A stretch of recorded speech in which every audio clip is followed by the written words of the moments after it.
Welcome to Sports Scope, the most influential sports talk show in the nation.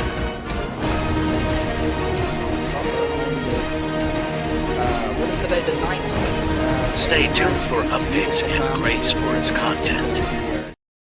Hello, everybody. Welcome to the Real Sports Scope. I'm your host, Robert Butler, on this fourth day of November. I know we got a pretty good game coming on with Tampa and the Kansas City Chiefs.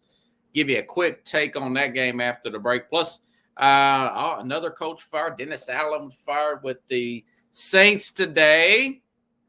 And it looks like it's a little quiet on the trade movement, but I'll keep an eye out, though. We'll definitely have a show tomorrow and keep an eye on that NFL trade deadline and whatnot.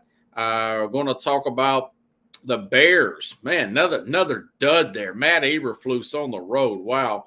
I tell you, not good there. Plus, Detroit Lions remind me a little bit of the 92 Cowboys for you older fans, and that's a good thing. So stand by. Let's take our first and only break. I'll be back here momentarily. We'll hit the ground running here on the Real Sports Scope.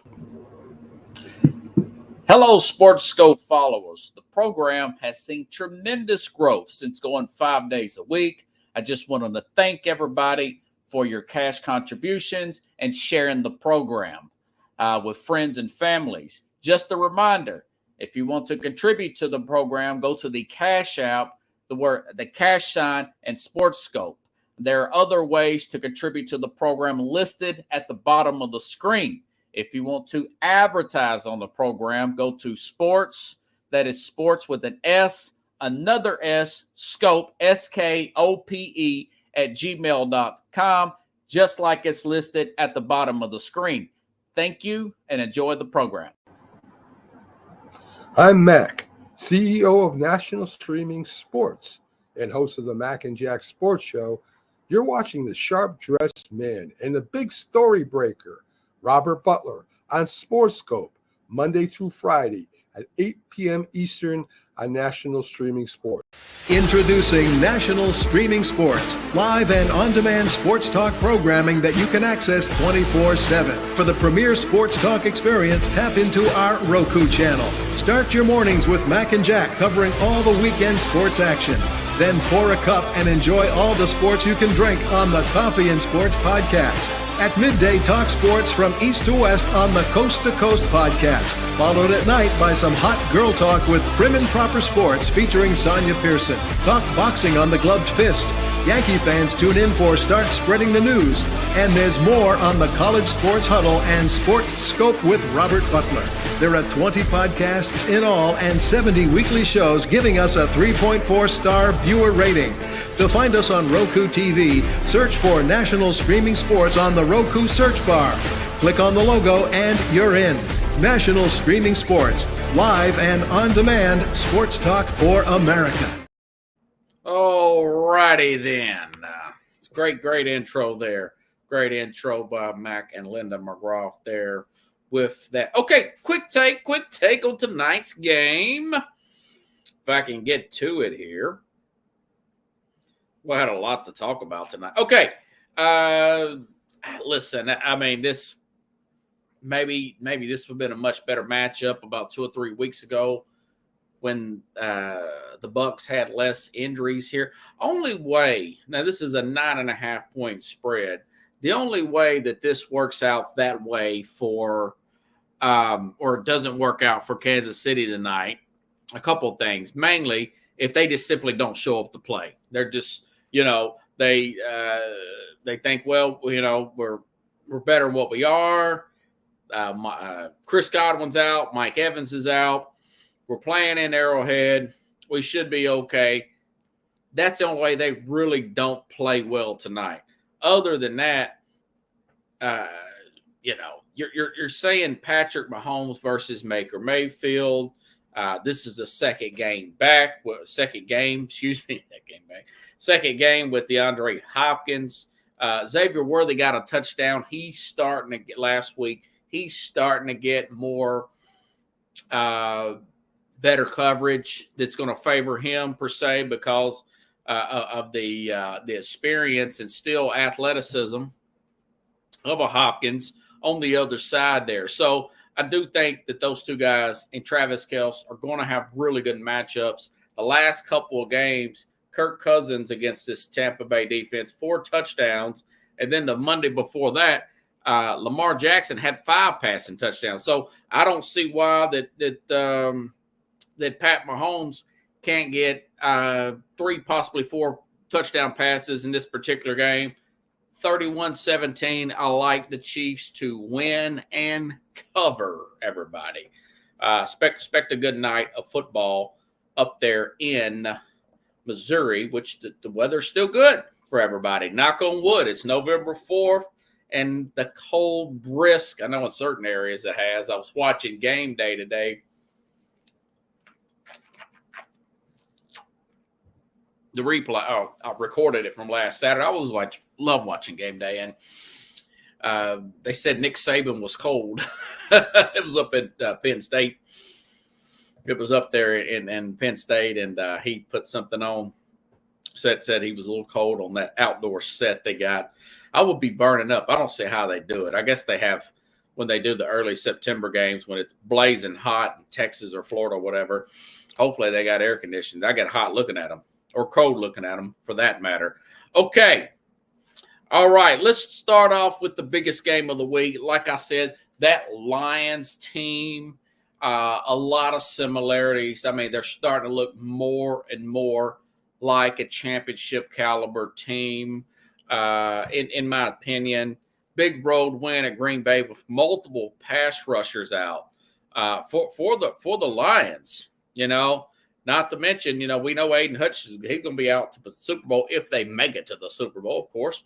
But listen, I mean, you know, the offensive line played really well yesterday afternoon.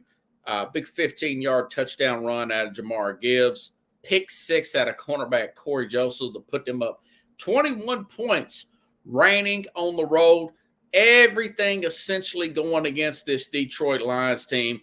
And they have backups continuing to step up and play at a very high level up there in Detroit. This team really reminds me of that Cowboy team back in '92, and I really started to watch football game by game and follow a team throughout the season. Let's hear from Dan Campbell. People were questioning how good are they going to be outdoors and all that. And man, did they answer that question yesterday. Listen to Dan Campbell. You guys know I love to play the Dan Campbell post games, and he never comes up short. Listen to him last Sunday afternoon. I don't think it matters where we play at. Doesn't matter about the conditions. We knew that coming in here. We didn't want to know if we validated anything, or we're going to validate being able to play in the weather. It doesn't matter, man. That's just the way you're built. It's the way you're built. That's an outstanding win, man. That's 2 division wins. I am unbelievably proud of you guys. That's the way to come in and just ball. That's the way to ball, all right? I got 2 game balls. Number 1, all right, on defense, 4 tackles, 1 huge pick 6. Kirby Joseph.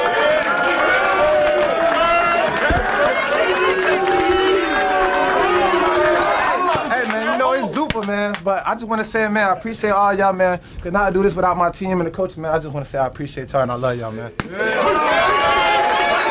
Next one here. All right, on offense, just close the game out. 17 carries, 73 yards, 3 catches, 23 yards. And we talked about at the end, got the first down. We nailed this thing down. David Montgomery. I wouldn't want to do it with another group of guys, man. I'm grateful and I'm blessed to be here, man. Let's do this thing, man. Let's go all the way. Yes, sir. Win, man. Break it out. Get inside, man. Like I said the other day, man, as long as we growing, man. Family on 3, family on me. 1, 2, 3. Very authentic, good stuff here. Now, that was yesterday. Let's go back about 30 years ago to another team. Now, mind you, this Detroit Lions team, a lot of you Lions fans know what I'm talking about. They're always picking in the top 5. They got the number 1 overall pick some years back when they got Matt Stafford. They're always picking really high. They're used to being bad. Similarity to that 89 Dallas Cowboy team, 1-15. Of course, they end up later getting Troy Aikman out of it. And not used to winning, getting their butts kicked in the NFC East. Listen to a similar style of coach, Jimmy Johnson, after they won the NFC Championship game 30 years ago. This is from NFL Films. Fantastic. Every single one of you. I'm not just talking about these last 60 minutes. I'm talking about the quarterback schools, the mini camps, the training camp. Everybody, you did one hell of a job. And the only thing else I got to say is, how about them Cowboys? He said it, and we just roared, you know? How about them Cowboys? Those of us who were in the lean years remember the 1-15s and the Redskins and the Giants and the Eagles just killing us and saying, you know, the Cowboys are nothing. And all of a sudden, Coach broke out with, how about them Cowboys? How about those Cowboys now, you know? That's what it's really saying. How you like us now? How do you like me now? How do you like me now? Remember that song? See, Pickles is out there. Hey, Pickles. So you see the similarities there, you know, and I went back and screenshotted some of those Cowboy games because they remind me of the way this Lions team is playing. This is back in 92. Listen, Cowboys, let's see, 27-0. Okay. This is some of their scores here. 37-3 over one team here.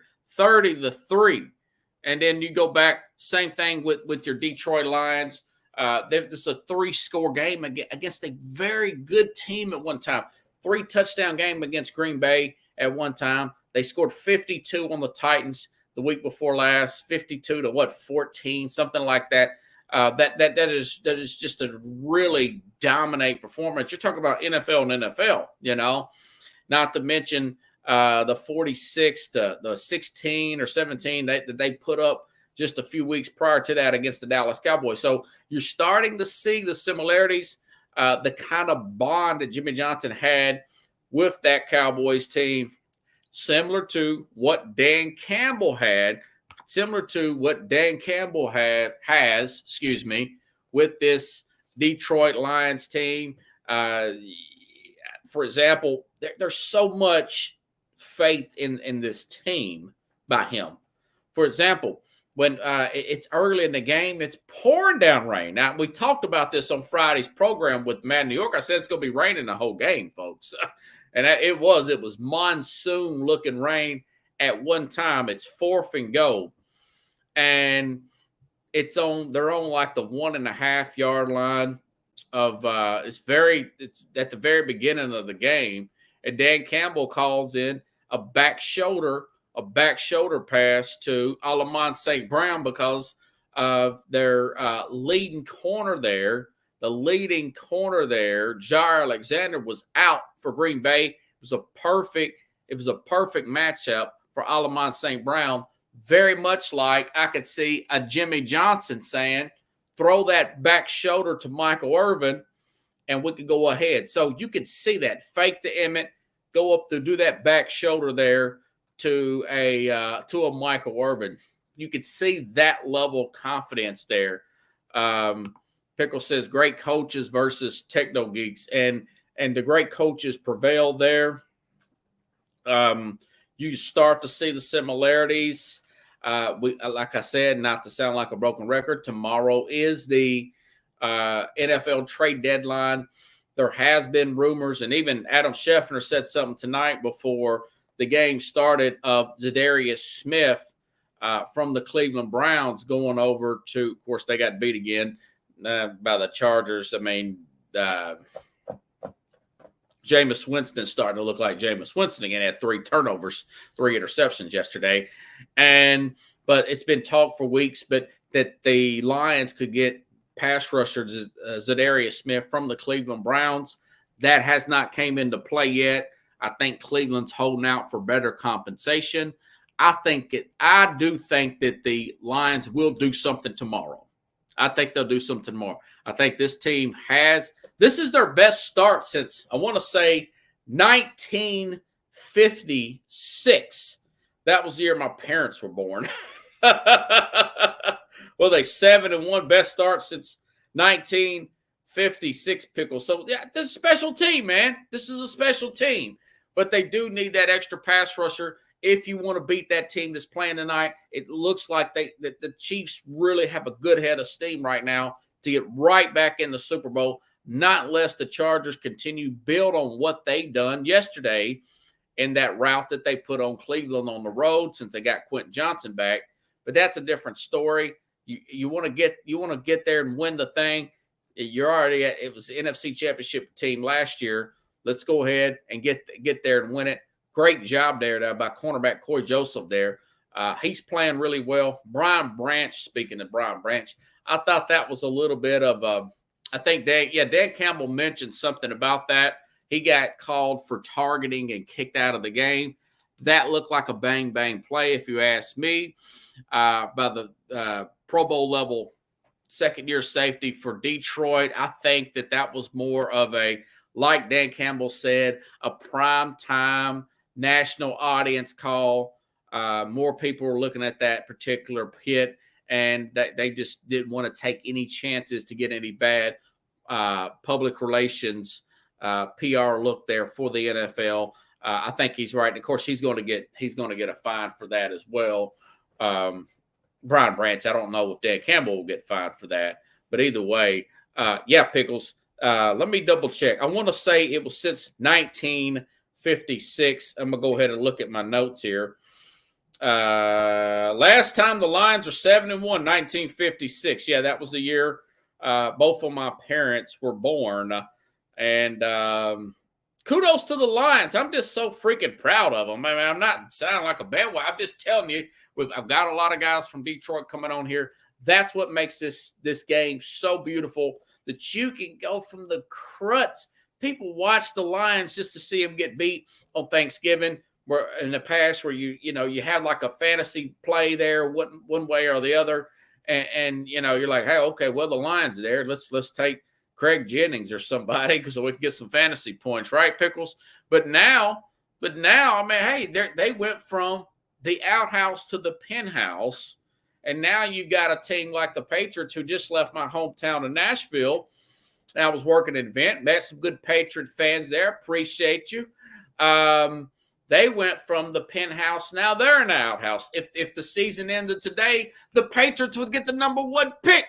So that's what's beautiful about the NFL. It's not always, you may get lucky here and get a good coach here, get the right quarterback, and get your mojo going. You like to see it happen for Cleveland. We didn't see Cincinnati in the Super Bowl in a long time. They were in the Super Bowl 3 years ago. So that's awesome. I like that. I really like this story, and I want to continue to follow this story here out of Detroit.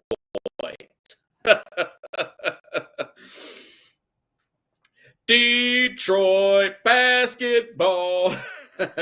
Now I know the Pistons are a mess, but as bad as they've been, they're going to luck up and get a great player. Maybe they get Cooper Flagg there from Duke there in the draft next year. Okay, getting sidetracked, but not really. Okay, I always like to talk the teams that are doing great early, and then we'll get into the teams that are kind of going in the toilet, like a toilet bowl there, huh? Edith Pickle says Dan Campbell has been inspired. The Lions are ready to roll. That's true. Coach Johnson inspired the Cowboys in Super Bowl. Great coaching versus Techno Geeks. Yeah, we put that up there. Various teams could clean house. Yep. And that was a questionable call with the Brian Branch there. My guy. BB, low way Dan Campbell saying, you talking about the Prime Minister of Israel? No, I'm talking about Brian Branch. Safety there. Kind of reminds me of a young Sean Taylor for some of you. Maybe even go back farther. Maybe a young Ronnie Lott for some of you 49er fans from way back in the day. Speaking of good. Ravens totally woke up in the second half, and they said, I put my own little headline here if I was a newspaper writer. Although I did write for the college paper for 3 years up at Austin Peay. Ravens humbled Denver. Big bounce back win by a large margin. What was that? 40-1-10. That's like that college team that loses that close game to an opponent, and then they got a team like a Marshall or an Austin Peay. That's where I went to school at, and then they stumped them. Except the Ravens did this to a 5-3 Denver team. Lamar Jackson, who didn't practice all week, folks, other than Friday, was near perfect. Sunday, another great performance here. Let's look at his numbers here. I don't know I just don't know what to do about this Raven team. They can lose to the Raiders, who just fired their offensive coordinator 1 week, and then they thumped Denver in the second half of that game yesterday. Lamar Jackson, 3 incompletions, looking like Jared Goff, except he's got some wheels. 16 for 19, 3 touchdowns, 280 yards. Of course, you get 23 carries, 106 yards, 2 touchdowns for Derrick Henry. And I'll tell you what, these plays by Derrick Henry actually, and Zay Flowers 5 for 127 and 2. So all the stars shown up. They felt threatened, and that's going against Patrick Surtain. They shown up and shine like a laser beam yesterday afternoon against Denver. Zay Flowers, again, 5 catches, 127 yards, caught all but 1 target there for Zay Flowers there, and 2 touchdowns. And, of course, 2 for Derrick Henry. And, like I said, Lamar Jackson, near perfect rating, 16 for 19. Denver showing why they still have some work to do. Justin Tucker, I heard that on the cast last night. The commentators yesterday afternoon were talking about, I don't know if that was Jim Nantz that called this game or not, but they said, Tucker's not as good as he used to be. There were some punts there. There was it would have been like a 59, 60-yarder in the first half. Jim Harbaugh decided to punt the ball instead of kick it. So Justin Tucker may be losing a little bit off his fastball per se. But in the flip side here, Bo Nix looked like a rookie quarterback on Sunday. 19 for 33, no touchdowns, 1 interception. Denver realizes, we still got some work to do.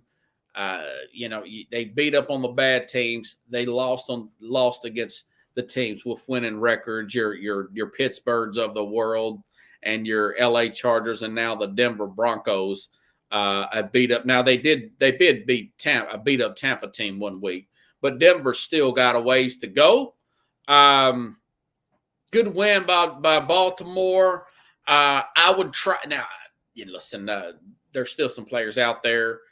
I'm surprised that there has not been more movement 24 hours from this trade deadline. I think a lot of stuff's going to happen tomorrow, but I cannot guarantee that, with this NFL trade deadline. They need help at corner. Marshawn Lattimore could be available from the Saints. They could really use a guy like a Marshawn Lattimore. This Baltimore Raven team, they do get thrown on. Now, last week you didn't see that, but they shown why they're still one of the premier teams in the AFC. I wouldn't say the NFL, but definitely the AFC, and not quite this Chiefs team yet. But then again, who is this Chiefs team right now? So, anyways, really good win for those Baltimore Ravens. Okay. Speaking of Lattimore, that is a good lead-in, folks. Lattimore, who plays for the Saints.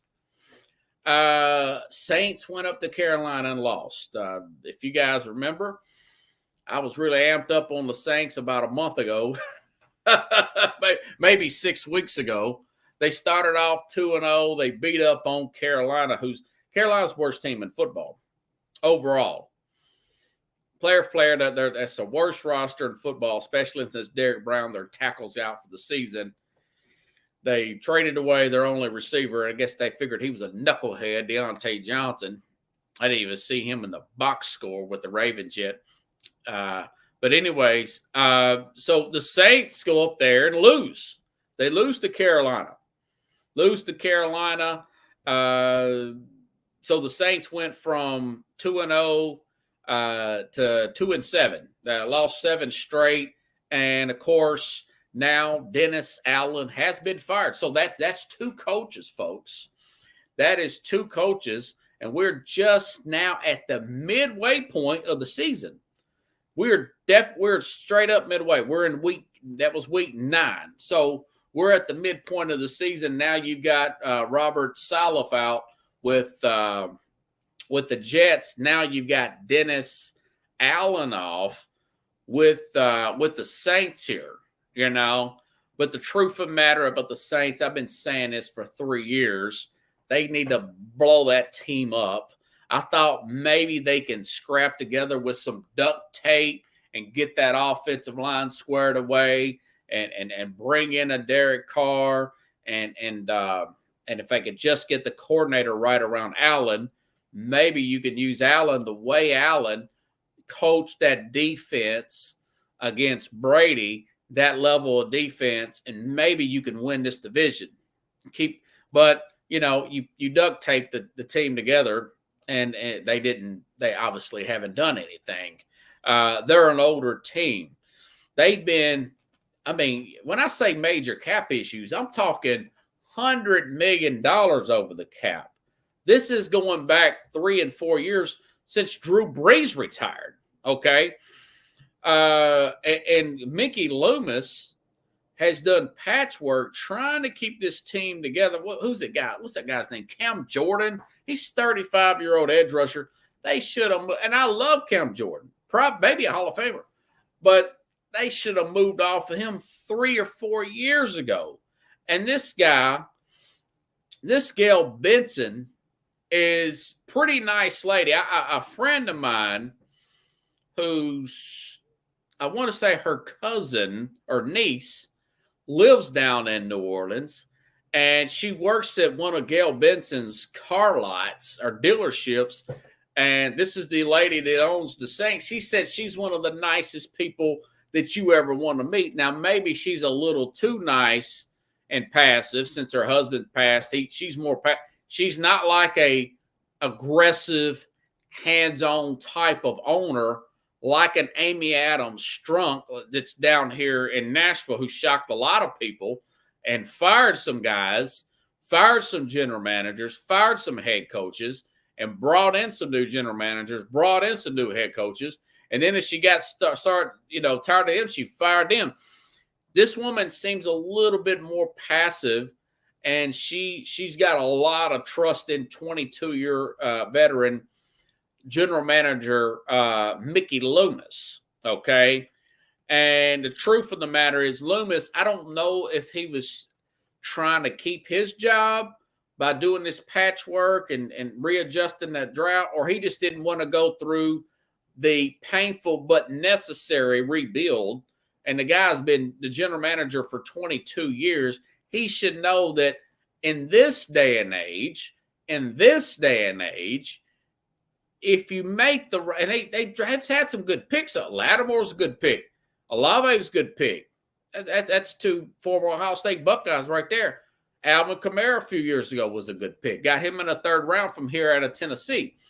But my thing is, he should know that you can do this and it not be that long. I mean, you could go a quick rebuild in less than 3 years if you know what you're doing, and especially if you hit right on the quarterback, especially. But he didn't want to do that. You know, and it goes back to what I've talked to you all about for years is Bill Walsh had a good point here. That's the orchestrator of the West Coast offense, the 49ers in the 80s. I mentioned Ronnie Lott earlier in the program. Bill Walsh said, I don't want to stay anywhere over 10 years. from 79 to 89, he's like, I'm good. Of course, that's when they won that last Super Bowl to John Taylor from Montana. John Taylor, he says, but when you stay at somewhere 10 years in professional sports, whether it be in management or coaching, people start to tune you out after 10 years. And this Mickey Loomis has been there for 22 years. He's been there for 22 years. And if I'm Gail Benson, I'm looking at him and saying, listen, and I've read some blogs before I got on the program about the Saints. And some of these locals down there that do podcasts just for the Saints, they want him out of there. They think he's ran his course, Mickey Loomis, you know. So maybe Gail Benson should talk to him and say the Bill Walsh, you know, maybe had a good point. Maybe Mickey Loomis, it'd be nice to see him get a change of scenery, fire him or whatever. I don't know when his contract's up, but go out and get you a new general manager and start over fresh, okay? They need to start trading away a bunch of players, whether it be at this trade deadline or in the offseason. And they got an aging offensive line. They got some aging players on deal, like guys like Cam Jordan. I mean, geez, come on, man. 35. I mean, come on. You got to move off all these guys, man. Stop hanging on to the Drew Brees players, you know, and just hit the total reboot. It's been overdue. And they're going, by the way, for the record, they're going to be $82 million over in 25. What is Mickey Loomis waiting on, man? I mean, what is this guy waiting on, Pickles? Why does he keep pushing this money down? It's like you're putting off something. It's kind of like me and my tooth here. I know I have to get this thing filled. I keep putting it off, but I'm pulling a Mickey Loomis. But you know, he's got to hit the reset button and find you a good, solid, offensive-minded head coach, and get all this salary cap out of there. Anybody that's making anything, trade them, build up on the picks. Build you a foundation, get you a good, solid, offensive-minded head coach, and just hit the restart button, you know? And if he don't want to do that, quite frankly, I'd find somebody that could. Go get somebody from the Ravens, you know? Go get somebody from the Steelers. I'd preferably the Ravens, preferably Green Bay, one of those two management staffs. That's what I would do, you know? I wouldn't go to the 49ers, and I definitely wouldn't do it anything to do with the former Patriots. I think those two have been rated enough. Matter of fact, I just went on and on about the Lions. Go up to try to get one of Brad Holmes' assistants or Brett Veach assistants with Kansas City. These teams are doing well, you know, and go ahead and just hit the reset button. And the Saints fans are going to be okay. The Saints fan, listen. The fan base you're not going to fall over and burn to death if your team is. I'm out of Nashville. They're 2-. I'm already wanting them to lose rest of the game so they can get a better draft pick. You know, people hate it. I was driving yesterday. I was doing this event for this Carvertized company. This advertisement I got on my car, and I was talking to some Titans fans. Hey, can I get a picture of you guys from my car? I got to do this for this thing here. You can have some cards or whatever. You know, I really appreciate it. Now I'll send you the picture if you want it for your, you know, kind of memories or whatever. And I asked one of the Titans, I said, you want them to win or lose? And he had Titans. He's like, I want to win. We're not losers. I said, what about the draft pick, man? You know, I said, if you lose and Carolina wins, which they did, you could have number 1 overall pick. You know, he said, oh, man, I don't want to lose. I don't want everyone. I said, I get you. I got you. But I said, with Red Zone now, with FanDuel, with DraftKings, you can play the whole league with all this access, YouTube TV. You can. It's just not 30 years ago. We could just watch the regional games. You could follow the whole league. In other words, if your team is hot garbage, you could follow the league. You could follow your gambling picks. You could follow your fantasy team. It's not going to run your Sundays in the fall. Plus, college is pretty good nowadays. So it's not the end of the world. And meanwhile, you could follow your team as your young players are building up and developing. There's this left tackle that the Titans have. All that's bad is been with them. This guy has been pretty good. The left tackle out of Alabama. He's playing pretty well. I could follow him. You got Pro Football Focus. You can follow the individual players. Realize this is a growing process. You got to get these guys used to each other.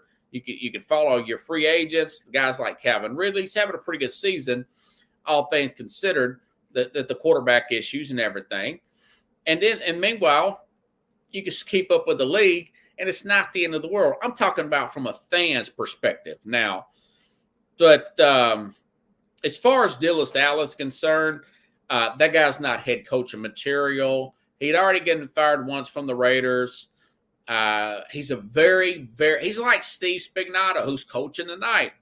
He's a very good defensive coordinator, okay? But he's not head coaching material. Some coordinators are so good, like Brent Venables in the college game for Oklahoma. Man, was he good with Clemson. But Oklahoma's a mess. They're just not – they don't know how to manage the managers. They're not managerial type. They're more of schemers and developers of one individual scheme, per se.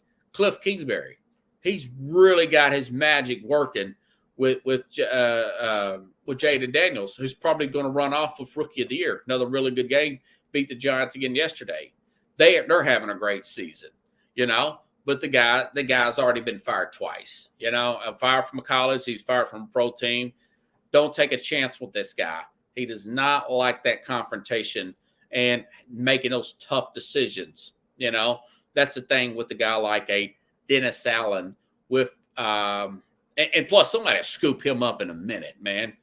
Who needs a defense? Who needs a defense? Who needs to get stops there? And somebody will go after a Dennis Allen type of guy. Make that defense rock solid, to say the least. A lot easier to build a defense than it is an offense. I'll tell you that. Building an offense requires getting a quarterback. Quick announcement while I'm thinking about it. Jeffrey Deskovic will be back on the program Thursday. He'll be back on Thursday talking about we'll talk about the NBA, and we'll go over the Knicks. We'll go over the Knicks, the Karl Anthony Towns trade, and I'll get his predictions for NBA champion per se. Okay, but so that's everything in a nutshell. Could have waited to the end of the season? Yeah. Here's the flip side. Do you? And I forgot who. I think the special teams coach is going to be running things for the Saints. What if the Saints get healthy and go on a run, and then Miss Benson says, "Hey, I like the interim coach. Let's hire the interim coach." Rarely does the interim coach work out. The interim coach, everybody's playing a little. Everybody's on the edge. They're practicing a little harder in practice. They're running out routes. The receivers are. The running backs are picking up more blocks. The offensive line's coming off. And then you put that guy in there like a Romeo Cornell. He was an interim coach, and they knocked out a really good Green Bay team one year, 15-0 Green Bay team, 15-1. And they hired him, and he was dreadful as the head coach. That's already starting to look that way in Vegas, which I'm going to talk about here in a minute with Pierce. You got to be careful with the whole interim coach thing.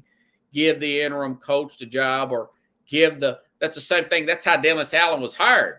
He was an interim coach with Sean Payton. I think he got suspended or something for a few games, had some health problems or whatever. And you get caught up on that, and then you realize the interim coach is kind of like the backup quarterback. They're good for a few games. Then you realize that's why they're a backup quarterback, because the team starts to look awful. Now, I will say this. Dan Campbell was an interim coach with the Dolphins, and they did good for like 2 games. Then they fell off a cliff. Now he seemed to rebound it. A lot of what his success keys in on is he's got a really good general manager and Brad Holmes up there, you know. So you got to be really careful with this whole interim coach thing, you know. Go out and hire you a guy that's had some experience or a really good coordinator that has worked his way up here. Pickle says protecting his big money job. If you haven't been fired, you're not trying hard enough. That's true. Pierce there. The Raiders fired their offensive staff. Yeah, and that's a good transition. So that happened today too. The Raiders were blown out on the road yesterday afternoon by Cincinnati Bengals. Is that really a breaking story? And I'll say this. Let me say this. When you don't have a quarterback in this league, or when you're really bad at quarterback, you can only, especially in this day and age, when this league, where you cannot destroy receivers going across the middle. I just talked about Brian Branch getting kicked out for a questionable call. You cannot just win on defense and running the ball alone. You know, you just can't do that. They totally blown out. But when you've got quarterbacks with the skill level of Aiden O'Connell, who had a pretty good preseason for 2 or 3 games, for a game or two a few years ago with this Raider team, versus a guy that is a career backup in Gardner Minshew as your leading candidates for quarterback. You're in a division with Justin Herbert and Patrick Mahomes, and they went against guys like Joe Burrow yesterday, Lamar Jackson, although Gardner Minshew did beat Lamar Jackson, and these high-powered teams. You're not going to win many games.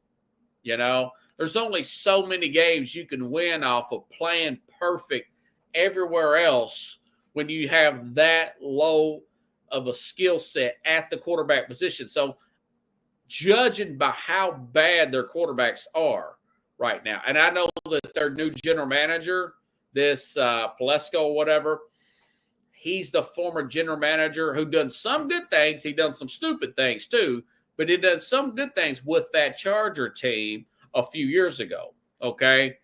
But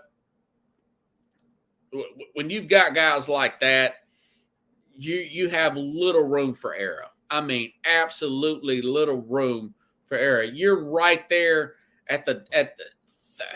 you've got the 34th or 35th. There's some Andy Dalton may be better than these guys. You're at the lower end of the best quarterbacks, the lower end of the quarterbacks in the league, you know. But here's my thing. Luke Getsky was fired. This was my big question mark guy.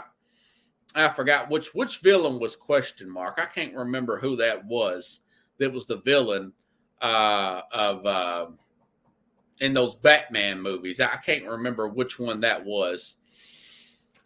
Pickles, if you probably know, the original old Batman had the question mark on him. The Riddler? Was that the Riddler? Okay. So it was the Riddler there. Luke Getsky was the offensive coordinator who was a disaster with the disaster quarterback and Justin Field, the Joker. Pickles says the Joker.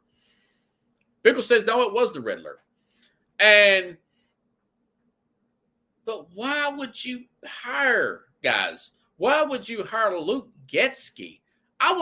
When this hire was made in the offseason, February, whatever, March last year, and I'm reading through stuff, but I know Mark Davis is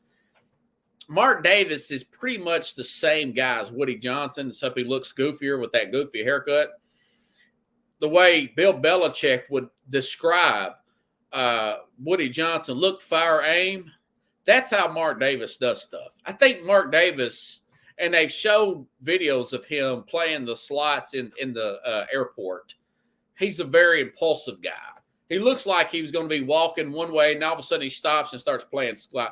He's a very low attention span. This is what I say. I don't know the guy personally, but this is what I get when I see a guy that owners like Mar Davis.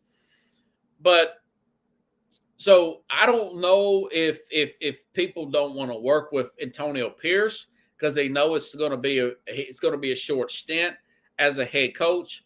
But why would you hire a guy like Luke Getsky who was not successful with Justin Fields? Were you just saying Justin Fields is just that bad? Because I didn't like any of the schemes he had with Justin Fields. I wasn't in love with that, not even a little bit.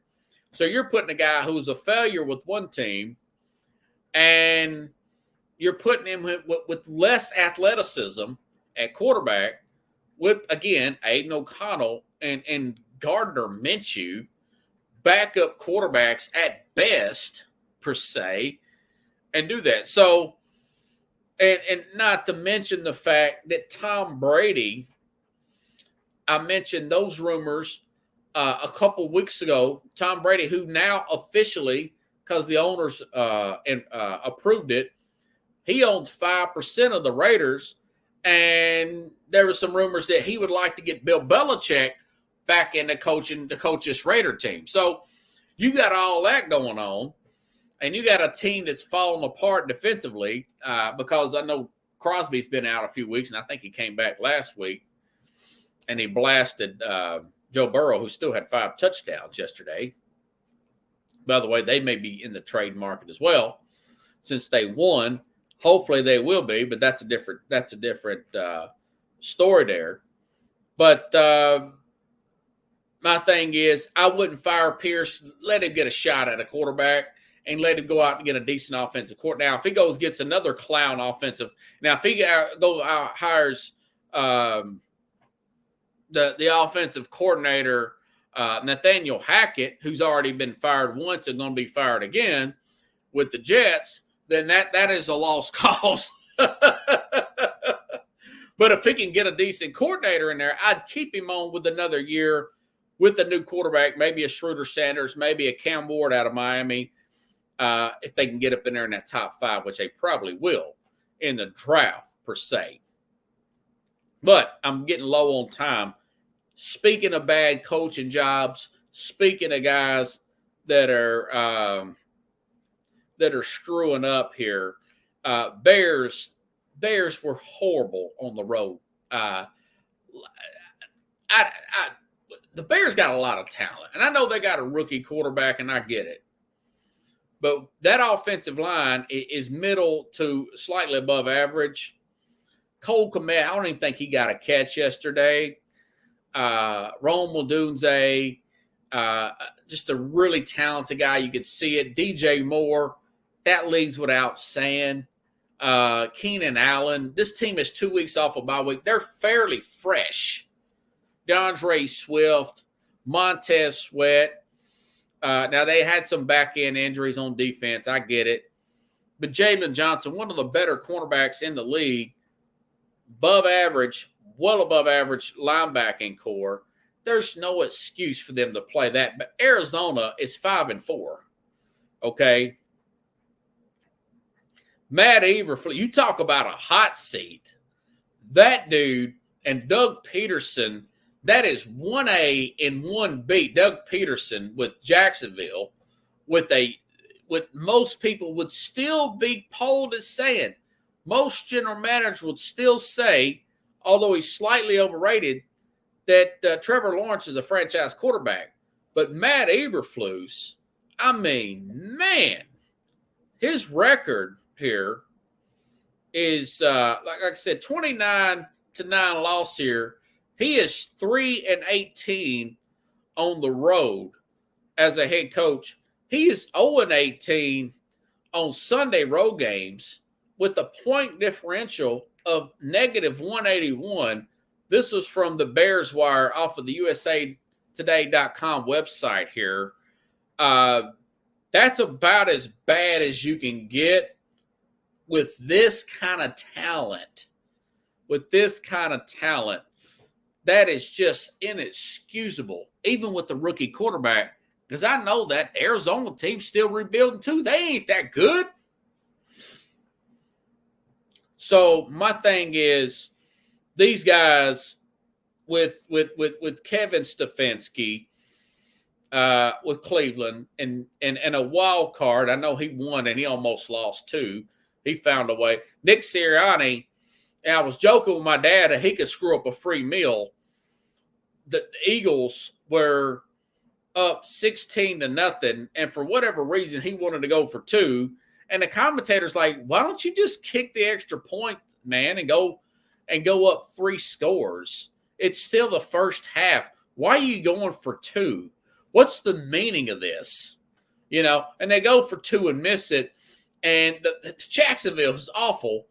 Almost beat them at the very end of the game there. And I tell you, the Eagles fans were ready to turn on Sirianni. But don't let me get off of Eberflus with the Bears. Lincoln Riley, I was really pounding that yardstick for Lincoln Riley with the USC head coach who coached Caleb Williams. He got him to be number 1 pick. He coached Kyler Murray, had him be number 1 pick. And Baker Mayfield's playing tonight, number 1 pick. But the problem with him is I think he's a bad head coach too. I'm sure USC's wanting to get rid of him. He's losing to Minnesota, up there. And he's already on his 2nd defensive staff. I don't know if he's head coaching material. I don't know if he would be the number 1 guy now as last summer to be but Bears, Eberflus is as good as gone after that loss. I think that was probably the last straw. I doubt they're going to run. The players are starting to talk behind little comments here and there, that little signs that he's already losing this team per se. Eberflus here with that ridiculous road record. I did see that about 2 weeks ago that there was a rumor that last offseason that the Lions offensive coordinator, Ben Johnson, was interested, or would be, in air quotes, probably through his agent, would be interested in that Lions job now, or in that Bears job. The Lions offensive coordinator, who's interviewed with everybody, supposedly turned down that Commander's job twice, per se, and he turned down the Carolina job. Probably a good move turning down that owner for the Panthers. I'd want to choke him too. I wouldn't want to work for him. But I guess my whole point is he may be the leading candidate if this Lions team could possibly get to the Super Bowl, maybe win it. He may be the leading candidate to take that Bears job and work with Caleb Williams and that wide receiving core. And I don't know what's going to happen to Lincoln Riley. Maybe they fire him at USC and maybe somebody picks him up as an offensive coordinator. Maybe the Bears or maybe the Raiders could do it. I don't know. I know there was a big bid war in the offseason for Cliff Kingsbury between the Raiders and I want to say maybe the Bears as well. But the Commanders, new ownership and they wanted to pay the big money. They paid the big money and put him with Jalen Daniels. And now look at that combination. They're 7-2. They're leading the East. They're the 2 seed still. And they are happy as a pig in crap, the way my dad would say, up in Landover, Maryland, D.C. area right now. It's looking like the old Hogs. So, coaching's a big deal, man. The right coach is the big deal. And the right quarterback to fit that scheme's a big deal, So these are a lot of stories to follow. Again, Eberflus is good as gone. Doug Peterson is good as gone. Those are the next 2 that is straight up 1A and 1B right there. And of course, I mentioned McCarthy the other day. McCarthy with Dallas. McCarthy was tearing up his tablet on TV. He looked like Ken Dorsey almost, the former offensive coordinator for the Bills before they fired him. And Stefanski's obviously in there. So you start putting all them names together with the 2 that's already been fired. It's usually 7 to 8 coaches, and that's just about it right there. And sometimes there's a wild card, So And one blog said that maybe Pierce is one and done. Well, I tell you what, Mr. Davis, if I'm Antonio Pierce, if he wants to fire me and get me out of that nightmare, go ahead and pay me, and I'll go be a coordinator somewhere else. Heck, I'll go back to college and hang out with a bunch of kids, Pickles, you know? So all that's food for thought. I didn't think we would be talking about this on November the 4th. I thought this is a January conversation, but that's good material for me. I don't care. You know, I'll talk about that, and we'll talk about I still think we've got about 5 minutes here. This is what Adam Schefter said. Zadarius Smith from the Browns is on the a trade candidate. Darius Slayton for the Giants would be a trade candidate. Mike Williams, which I'm surprised he ain't already been traded, from the Jets would be a trade candidate. Calais Campbell, who's 150 years old, would be a trade candidate. And yes, again, like I brought up, and if I'm the Ravens, I would go after him. Marshawn Lattimore for this Saints team, who's going nowhere, would be a trade candidate. Adam Thielen, who's 150, would be one. And some guy named from the Giants, Aziz Arjori, a linebacker from the Giants, will be a trade candidate. And of course, I mentioned Harold Landry from the Titans. That's not on Scheffler's list. That was on another rumor mill that I read a couple of weeks ago. Now the Titans won. I don't know if that would do anything. Now the Titans picked 9th instead of 2nd.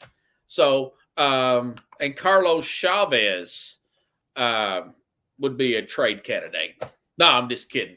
Good to see you, Carlos.